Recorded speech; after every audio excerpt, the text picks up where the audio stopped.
You're listening to SM Media, the home of exclusive West of Scotland Football League content.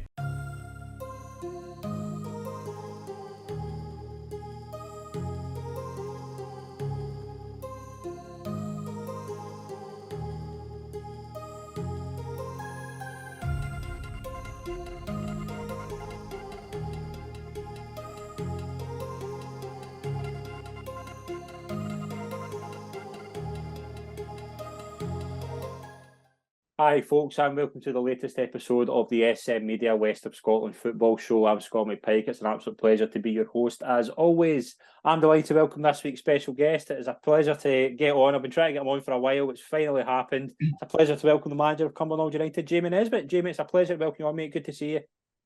Aye, thanks for having me again, mate. And sorry for the delay. Unfortunately, 5-a-sides and 7-a-side kids fit. Well, not me, obviously. Taking precedent with my younger son. So eventually got a free Tuesday night. No, it's a pleasure, mate. I'm looking forward to this. It's a good time of the season to get you on. We'll start with talking about, we'll touch on obviously the two sides in Senior Scottish later on. There's been a couple of managerial changes, but I want to ask you about Cumbernauld start so far. You've been a good start to the season, sitting second in the league. It's obviously we made the call at the start of the season. I did have you in the promotion hunt, by the way. But I would like to think I've called it pretty well. I had yourselves a Drossen. I think the other team was Vela Clyde. Cumbernauld have started really well. Obviously, a Drossen are sitting above. You beat a Drossen in the league as well, so we know this is going to be very tight at the top. But you must be happy with the performance so far this season. Aye, absolutely. I think if somebody had said to us, you get to, the last week in November and be in the promotion places, we'd have bit your hand off for that. We obviously had a couple of comings and goings last year, and we knew that it was going to be a strong league, which was, went to show a couple of weeks ago when Kilsyth gave us a sore bum. Yeah. So it's a really competitive league. We beat our Drossen at home last kick of the ball.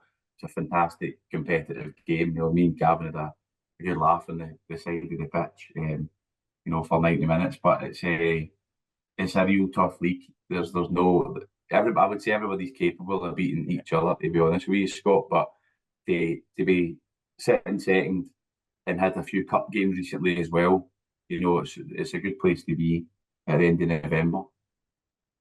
The start of the season, obviously, you've won your first 4 games and look to be the front runners in the league. You had a home defeat to Bonnet, and then obviously cups came into play and things like that. You had a big result obviously against Bo'ness in the I think it was the South. You won there. You obviously went out to Caledonian a couple of weeks ago, but there's been some great results in there, like 4-0 over Vela Clyde, as I say, beating Bo'ness United, who are doing really well in the Lowland League actually. There's some really good results in there, and it has been. What's been the kind of highlights? What's been the one you kind of look at? So far, I think that was a massive performance. Oh, the Bo'ness performance, without doubt, that was incredible. We went there with Thornywood the year before, and we got a right bit of stick in the same competition. We were behind the dugout, so it was nice to give those boys a wave that were giving me and Dolzy before. And Dolzy used to play there, so it was even worse for him. Yeah. But the Bo'ness, what was special about the Bo'ness performance was I made 6 changes on the day, and after the game in the pub, a couple of the Bo'ness guys were saying, "Oh, he tinkered too much today," and I thought, well, we tinkered quite a bit because, as you said, the league form was good, and we thought we need to try and keep some people interested here. So the boys that came in threw a real spanner in the works, but that day. But it just goes to show we have got a strong squad. The boys when they're on it, they're a right good side when they're on it. So the Bo'ness result was an absolute highlight. I think the first day of the season, I think we beat Persia the first day, and I think that was a narrow win. I think just getting that first win, I think Cumbernauld United, it comes with a bit of pressure. I feel as though a lot of people, for whatever reason, they're out to get Cumbernauld, and that was me the year beforehand, win it when we were at Thornywood. So I feel as though there is a bit of pressure that goes along with Cumbernauld United.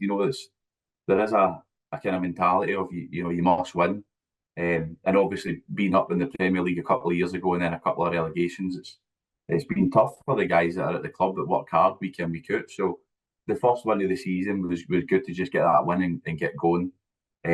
Obviously, we went in and we suffered the relegation for when we went in, but it was good to get the first win away. But Bo'ness was special because it was the guys who unfortunately hadn't been in the starting 11 that went and done the business against Bo'ness, which is like three leagues above, isn't it? Really, when you take it like that.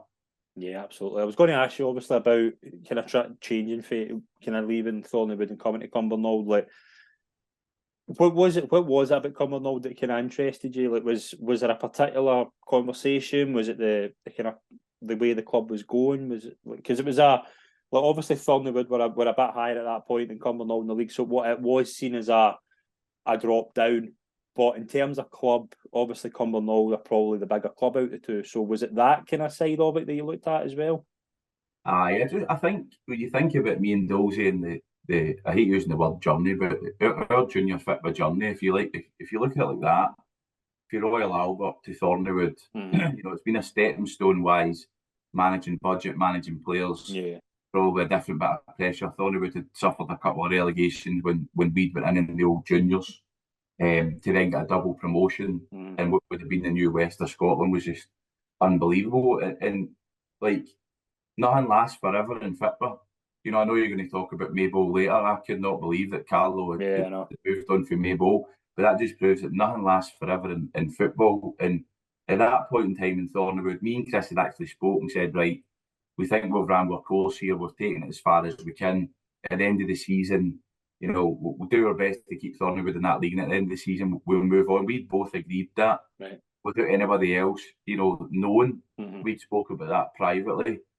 And then, as you say, timing's never right.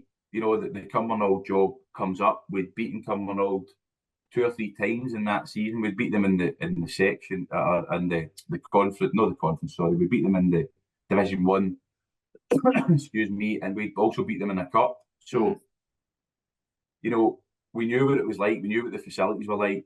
We knew that that there was an increase in budget from what it was at Thornwood. So it was a progression for us as a management team. What I would say, Scott, if I'm being open and honest. So we looked at that as the next step for us.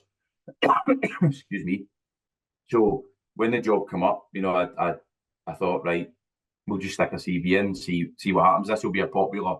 It'll be popular. And I think actually, I don't know if Kevin Kyle was taking the mickey, but on Open Goal, Kevin Kyle was talking about, that job coming up and going for it. I think he spoke about the Pollock one beforehand. I thought, I don't know if anybody will want Jamie Nesbitt and Chris Dolan having managed 2 smaller clubs, right? So I wasn't sure if that would have been the case. And then luckily enough, we got one interview and we sold ourselves to George, and the rest is history. But definitely for us, facilities, the training's there. I'm laughing because when we speak to players to entice players, we're saying all your equipment's kept here, and it's a running joke now. If I don't say that when we speak to somebody, keep on stuff at the club, John and Dolzy absolutely, they slate me for no saying it. But everything's there at the club. We train there. It's a 4G training facility. The pitch is top notch. There's everything there that we wanted to try and move us forward. And then we wanted a bit of challenge and a bit of support. Not that we didn't get support for the previous committees, because Peter Higgins was unbelievable, and Don Campbell at Royal Albert, and the Thornwood committee were brilliant ways when we went in. And then there was a change towards the end committee wise. So we really want somebody that's going to push us and back us, whereas probably we felt we were always doing the pushing. So it's a great stepping stone for us, and so far so good. Can I thank the guys at the club enough for everything that they do for us on a regular basis. And Guy Kirky, the kit man's been there for forever and a day. We've managed to calm him down on social media though, because he seems to fight with all the managers on social media. I've seen that, so we've managed to calm him down for the time being.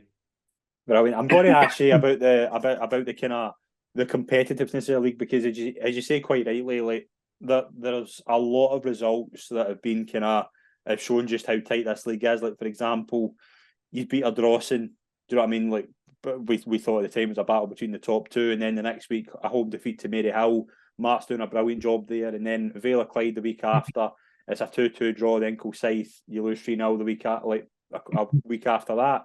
So you're playing arguably the 4 in-form sides in the league, and it's kind of up and down. But that speaks of a very tough league, especially at the top. Nobody has got the divine right to win a football game. No matter who you are.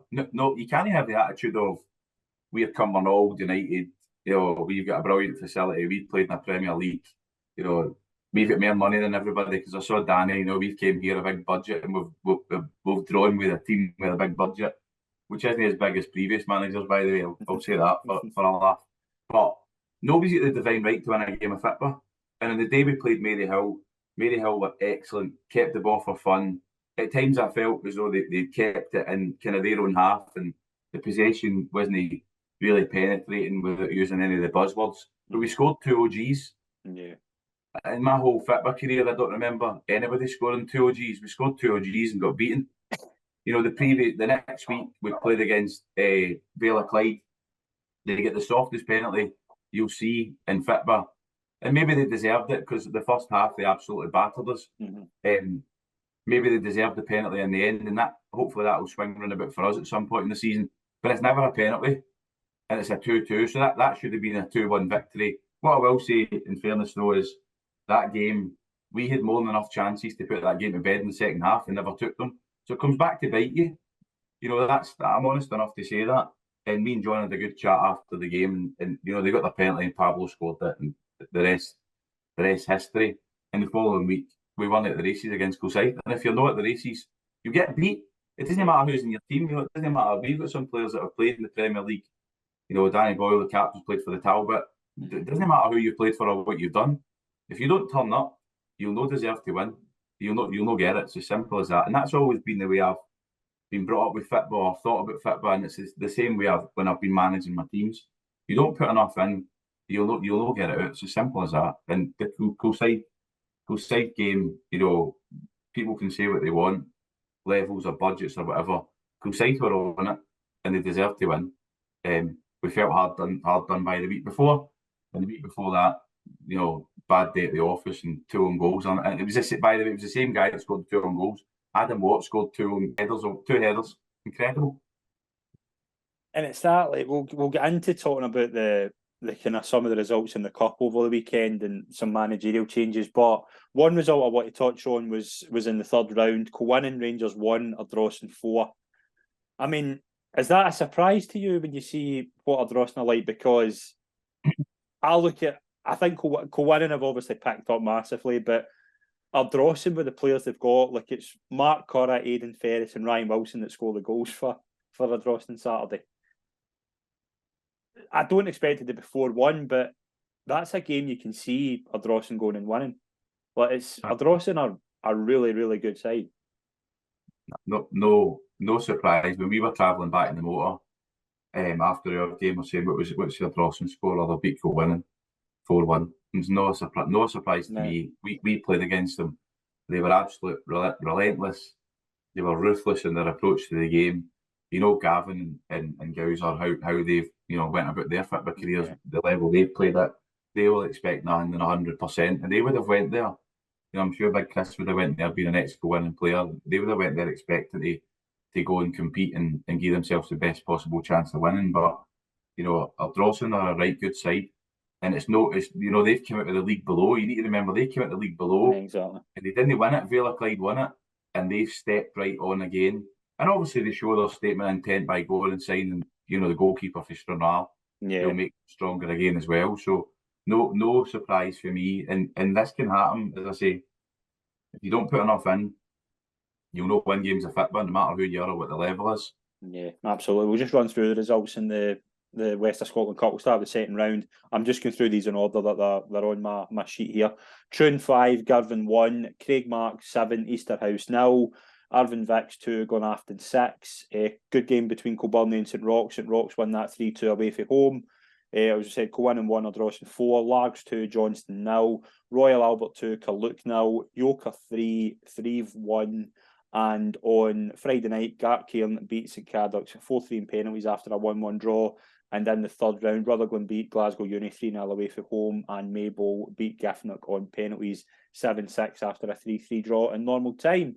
What any of the results can I jump out at you? Royal Albert. Royal I was Albert going to really ask you picked about up. them, yeah. Love to see that. Yeah. Still buy my season ticket. Used to buy the season ticket, was the manager there as well, but got a soft spot for me. I know Peter and Donald stepped in recently. That was a real tough one for them, but they've done that club proud through all the agree with years. that. Absolutely. And the lads that have come in, they'll take it on the way they did. They'll take some guidance with Peter and Donald, and it's a right decent side that the boys have brought with them that we're playing the Saturday morning stuff. So it's good to see Royal Albert picking up, and I think that's 5-5 now for Connor and the guys there. The Rock and Kilburnie, that would have been feisty and a great win for the Rock away down at Kilburnie. But as you said, the Ardrossan one is a cracking one. Yeah, it stands out. A couple of managerial changes involving teams that took part in the Cup. We'll start with Glenafton. They appointed Whitlett's manager, Ryan Caddis, to be the club's new manager. Ryan obviously was only at Whitlett's for a short time. He'd obviously done really well at Craig Mark, but has took the job at Glenafton. Everybody knows I like Ryan. I think he's a good manager. I think he could do really well at Glenafton. He will need to get some players in, but I think he's a good appointment for Glenafton. Aye, big club, Glenafton, aren't they? And as I said just a couple of seconds ago, timing's never right in football, is it? It's weird because you would never he's obviously I don't think he had many games at Whitlett's, to be honest, but when a job like Glenafton comes up, and obviously his brother been there as well, it makes a lot of sense. Aye, absolutely. The timing's never right in fact, but never has been, it never will be, and the opportunity to go and manage, a club like Glenafton, sometimes if that comes up and you're offered it, I don't know the situation, if it was interviews or whatever, but if you're offered it will be really, really difficult to turn it down, especially in the Premier in the West, because that's where we all aspire to be, isn't it? Mm-hmm. So, it'd be difficult to turn down that opportunity.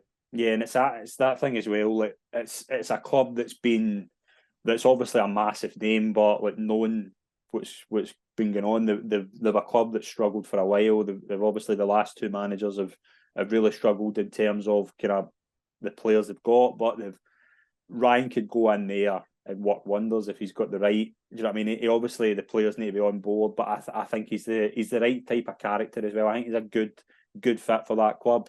Rather bizarrely, I did not see this coming in the slightest. After their cup win, it was announced that stalwart of Maybole Juniors, Carlo Walker, has left the club. Now, I have been asking about this. I've not heard anything regarding this, so I don't know what's going on. I know that apparently the social media guys stepped down as well, so that would suggest maybe all's not well there. But starting with Carlo, I was said off air, when you think of Maybole Juniors, you think of the name Carlo Walker.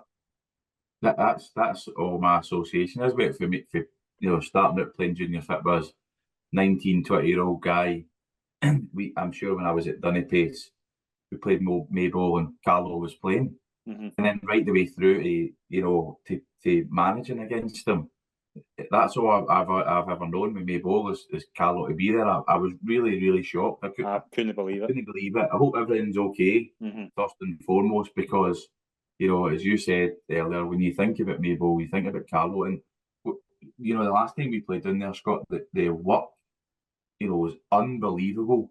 And after the game, Carlo was out on the pitch with the fork, doing the divots and all that sort of stuff, and that was when we were with Thornwood when we played against him. So, he's put a power of effort and a power of work into that club. And, for my first visit there to the last time I was there, the club had improved massively on and off the pitch. The facilities run about it.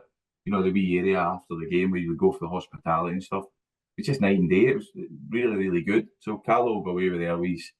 His head held high, but really shocked to hear he's away, to be honest with you. I couldn't believe it. As I say, he's so key to that club, and obviously Graham Neals took over as the interim manager. Graham McCall and Robert Love will be part of the management team. But again, one thing that obviously Carlo did in his long time at the club is, as you say, he was so key to how that club operated. So it will be a massive change. It'll be so strange.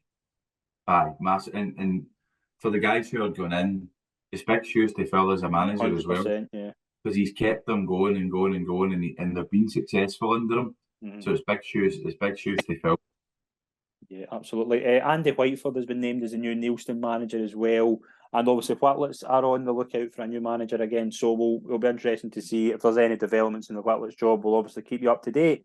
Getting into the kind of league action over the weekend, there wasn't a lot going on. I think the Frost and Cup action took precedent. But one thing we have to obviously talk about is the two Premier Division sides in the Senior Scottish, Pollok and Cumbernauld. Pollok obviously went out to Brora Rangers away from home, and Cumbernauld lost 3-0 at home to Broomhill in the Scottish Cup. Again, as I said, we'll talk about this in these shows as well. All you ask is the clubs do themselves justice, and they absolutely did. Aye, absolutely. I think Maxie going up there, he would have looked to go and compete. And was it 1-0? Did you say 1-0 they get beat? Yeah. Aye. Saw that after the game. 1-0. I mean, it's a long way to travel, but he'll be disappointed that they've not went through ultimately. But they've went up and done themselves proud. Same with BSC against Cumbernauld. Yeah, Murdoch will be the same, but it's no surprise that Swifty's back in it. BSC and the wheels are turning and that club's winning loads of football games. Again under Swifty, that's no surprise. Mm-hmm. No surprise at all. Yeah, no, absolutely. But as we say, the next year, as I say, that's one of the great advantages of this cup. Look, we're seeing it obviously with Bucky, Thistlejohn, and Celtic. They're going to have plenty of chances. We saw with Darvel last year. These clubs are going to get plenty of chances. It's a gold mine if you can get the right draw on it.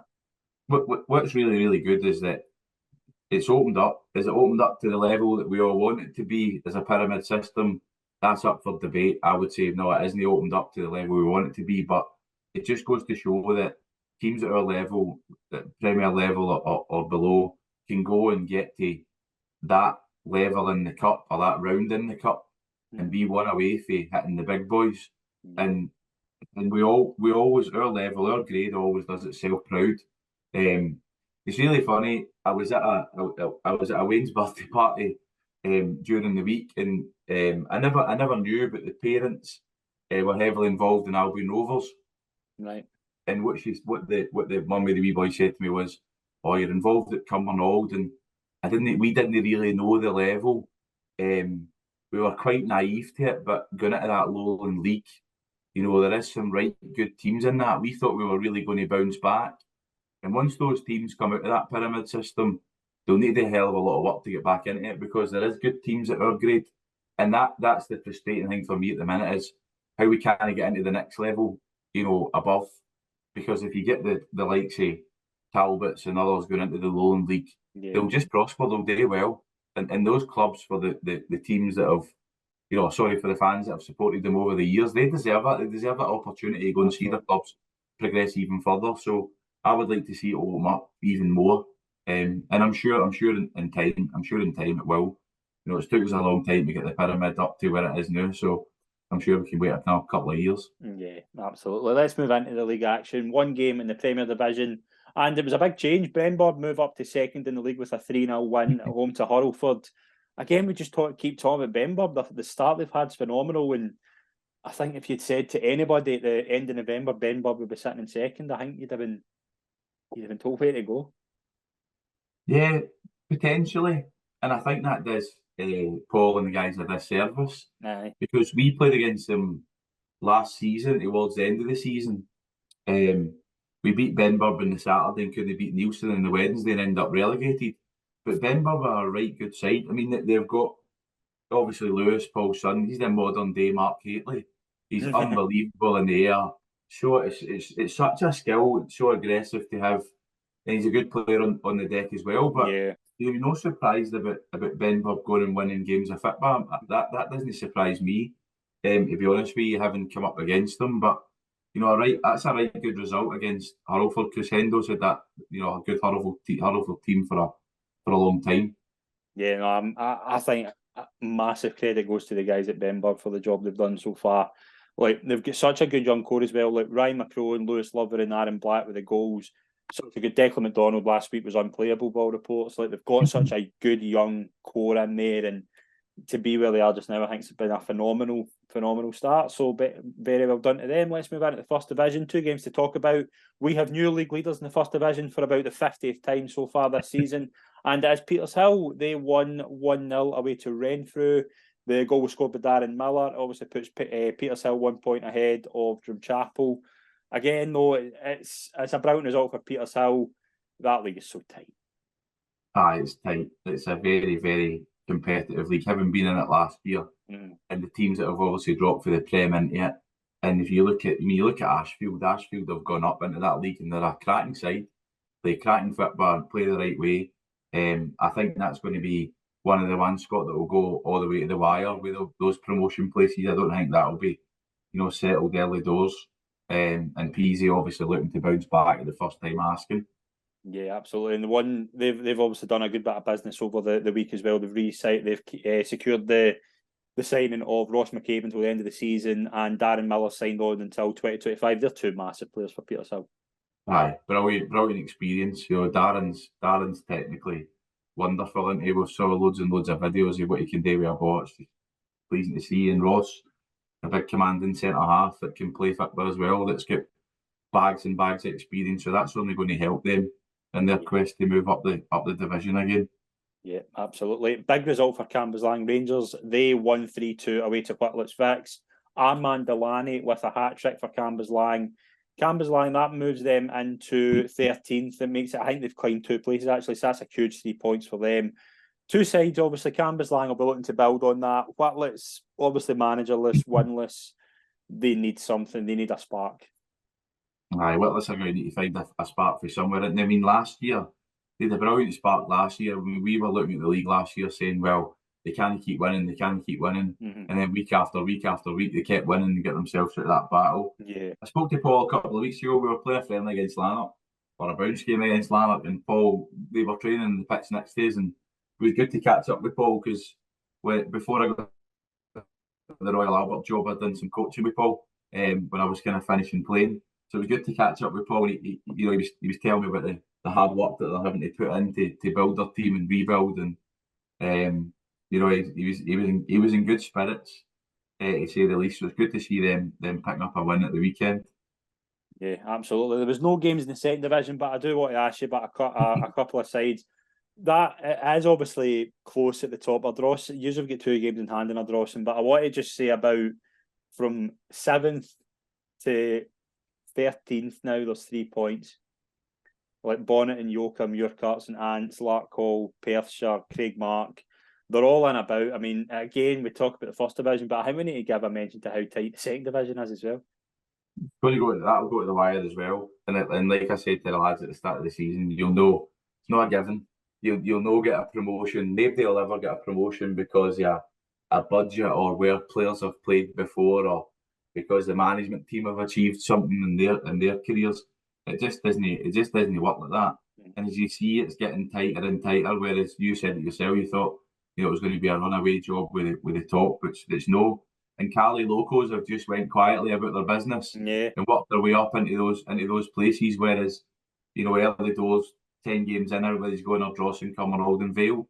And now Vale have kind of dropped out a wee bit, and they'll be looking for a spark to get themselves back up there. But the guys that you were mentioning, I mean, Bonnet in the night, the Wednesday night we played Bonnet, and unbelievable. Ross had them playing like Brazil that night, he was so infectious. I actually shouted to somebody, "You're a man and a mouse." I couldn't believe it. I've not heard that till I was about 10.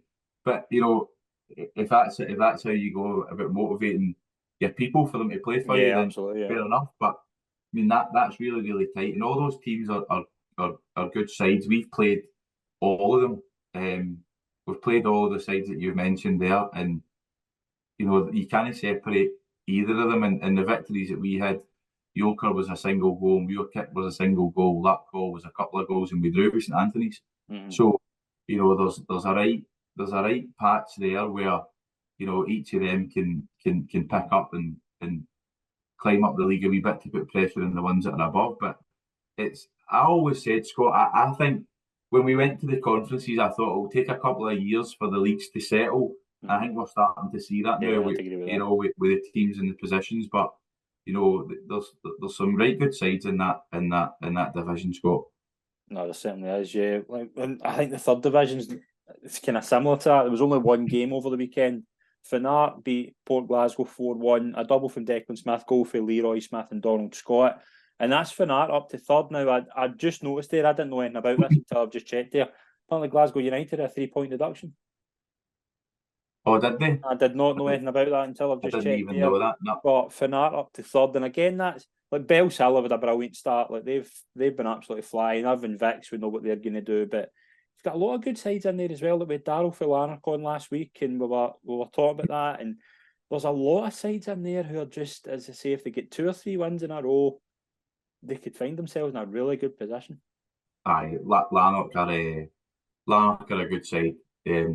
I played with Darryl a short spell at Les Maybole years and years ago. He's a great guy, knows the game, knows loads and loads of players who've played at this level, who got to go and drop down and play for his Les Maybole amateur team, but they're a right good side. I say we played them in a bounce game, and they're fit, they're sharp. The lad Chucky up front is a right good player as well. And then I forget the other big guy's name. They signed the big striker for Wishaw as well, who's got bags and bags of experience and a right good player. Good to see Bells Hill.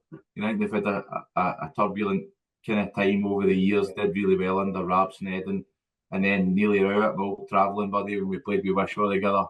We should have probably stopped visiting the kebab shop after training. We've maybe gone a bit better, but good to see Neely and Dino doing really well with Bells Hill and pushing them up there. I think Dalry, so we played Dalry in a pre-season friendly, and they were really, really good. So I wasn't surprised when Dalry beat Pollock in the cup game, one-half game, and then obviously to see them sitting sort of mid-table just now, I wouldn't discount them, you know, at this early stage. But again, some good sides in that league. Yeah, that's another really exciting league as well. Some good games in there coming up at the weekend as well. If you like Arvin against Les Maybole, Greenock 3, Glasgow United, Dalry, Girvan Fanart. So there's some really good games in there over the weekend. So certainly one to keep an eye on for next week. And at the 4th division, just 3 games to talk about. We'll start with Thorn Athletic. Nathan McClellan with 4 goals as Thorn beat BSC Glasgow 8-2. That puts Thorn up to 3rd. And again, they're just a side that, again, you look, there's a lot of sides in there, and we'll touch on a couple coming up. Thorn, they've obviously changed managers during the season, but they're scoring a lot of goals when you get a player scoring 4 goals. BSC obviously have struggled a wee bit despite having a good start, but that's a massive, massive result, 8-2. Yeah, I know when you sent me the wee schedule, it's not a league that I've paid a lot of attention to, but when I looked at it, 50 goals for, yeah, unbelievable. It doesn't matter who you're playing against. 50 goals for, you're doing something right. So if they continue with that sort of form, they're going to be up there, aren't they? Yeah, absolutely. East Kilbride Thistle 1-6-2 away to Campbelltown Pupils. Aaron's been on the show, and I think we spoke about this when he was on. He said that was the toughest. That when he looked at the schedule, that was the toughest game. It's a long trip to Campbelltown, but if you score 6 goals, it's a trip you'll take. Aye, Aaron he'll be happy. I remember locking horns with Aaron back in the day when I was playing, and he was playing East Kilbride, right good player, and he'll just be keeping building and going about his business quietly, making sure he's doing what he can for East Kilbride, and they're creeping right up. Against Rossvale, who I know Josh as well. Josh is a local lad to me. Rossvale again. No, I always mix them up. Rossvale, Cali Braves. Cali Locals. I'm not quite used to that yet. But I mean, Josh has got Rossvale taking over. He's at my old stalwart John Rennick playing with him as well. And John's the same age as me. John will be 40 this year. Scored a double on Saturday. I know. Listen, I've seen his Twitter and his Facebook and that. He's relishing it in his mature years. So good on them as well. Rossvale obviously drew 2-2 with Lugar. I went and watched Lugar a couple of weeks ago at Trinane, and they played some good football in stages. Like it was a tough part. Like it was a tough day. Trinane were a good side, but I left that thinking like Lugar in this division. I think if they could be a decent side, and again they scored 43 goals. They've got a lot of good talent up front, but Rossvale and Lugar, I think, will be 2 teams to watch in that league. Aye, Lugar have definitely improved in their form over recent years, and their early form in the league had them up there.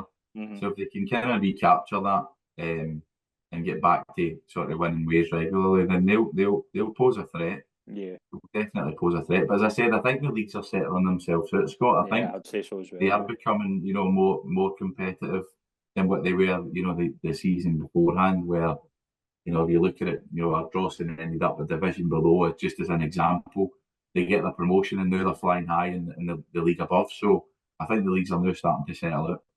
Yeah, I'd absolutely agree with that. We'll talk about, before we wrap up the show, we'll talk about what's coming up before Christmas for Cumbernauld. Three games in Glasgow. Glasgow Percy in the league on Saturday, then away to Glasgow Percy again in the second round of the West, and then a trip to Glasgow Uni on a Friday night in Airdrie. So it's going to be a busy period before Christmas, especially away games. Busy schedule. It's all been away. The last couple of weeks have been away as well. So, we're not allowed to talk about being away from home. George's thinking the fixture generator is just picking away games at random. But listen, it's obviously Percy's two tough fixtures. One league, one cup because it was off last Saturday. So, and then Glasgow Uni up at Airdrie. Yeah. That'll be a tough fixture as well. Glasgow Uni posed us a lot of threat at Cumbernauld at the start of the season as well. So, but we'll just need to get the sleeves rolled up. It's a competitive month. If you can see the month through going into the new year, it will stand you in good stead.